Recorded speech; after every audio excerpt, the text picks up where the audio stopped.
হিভ and লাভ পর্ব 11। এই পর্বে দেখা যায় আদিত্য নিজেকে ভীষণভাবে কষ্ট দিচ্ছে। সে অনেক সময় প্রায় ড্রিঙ্ক করে থাকে।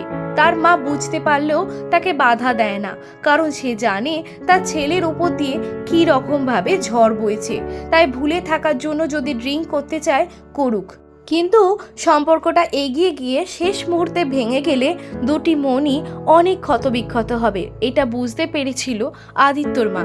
সেই জন্যই নিজের ছেলেকে বলে আস্তে আস্তে তাকে ভুলে যাওয়ার চেষ্টা করতে। যদিও সে জানতো আদিত্য কিছুতেই হয়তো অর্ণাকে ভুলতে পারবে না, কিন্তু তবুও তার এখন ভুলে যাওয়াটাই উচিত। এদিকে অর্ণাও আদিত্যর উপর নানা রকম ভাবতে থাকে। ভাবে যে নতুন হয়তো জীবনে কোনো পার্টনার এসছে, নতুন হয়তো আমার থেকেও দেখতে সুন্দরী কোনো মেয়ের সঙ্গে প্রেম হচ্ছে, সেই জন্যই হয়তো আমাকে ভুলে গেল। মানুষকে আজকাল হয়তো আর বিশ্বাসই করা যায় না।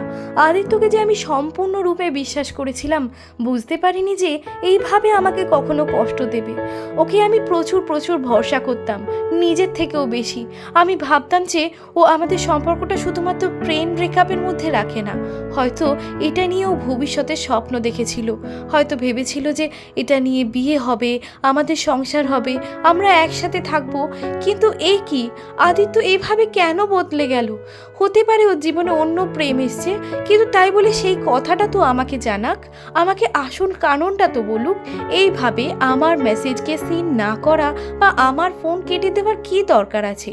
সত্যি কথাটা বলার এতই যদি সাহস নেই, তাহলে অন্যকে ভালোবাসতে গেছে কেন? আমাকেই বা ভালোবাসার কথা সেদিন বলেছিল কেন? মাঝে মাঝেই অর্ণা শুধু হোয়াটসঅ্যাপে চেক করতে থাকে এবং দেখে আদিত্য প্রায় অনলাইনে আছে, অর্থাৎ সেও হোয়াটসঅ্যাপ খুলেই অনলাইনে আছে। কিন্তু তাও অর্ণার কোনো প্রশ্নের কোনো উত্তর দিচ্ছে না, ফোনও করছে না। তখন অর্ণা ওটাই ভাবে যে সেই মেয়েটির সঙ্গেই হয়তো হোয়াটসঅ্যাপে কথোপকথন চলছে। আমাকে যেভাবে ধোঁকা দিয়েছে, হয়তো অন্য একটি মেয়েকে একইভাবে ধোঁকা দেবে। আজকাল এইরকম ছেলের পরিমাণই বেশি। আদিত্য যে সেরকমই হয়ে যাবে এটা ভাবতেই পারেনি অর্ণা। অর্ণা তখন মনে মনে ভাবে, আমি আদিত্যকে ভালোবাসি আর কোনোদিনই ভুলতে পারবো না।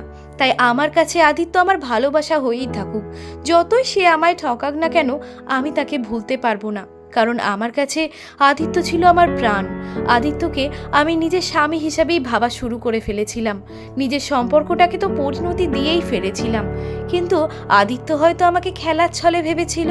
সেই জন্যই আজকে আমাকে ভুলে অন্য একজনকে ভালোবাসতে পারলো। গল্পের পরবর্তী অংশ শুনুন পরবর্তী পর্বে।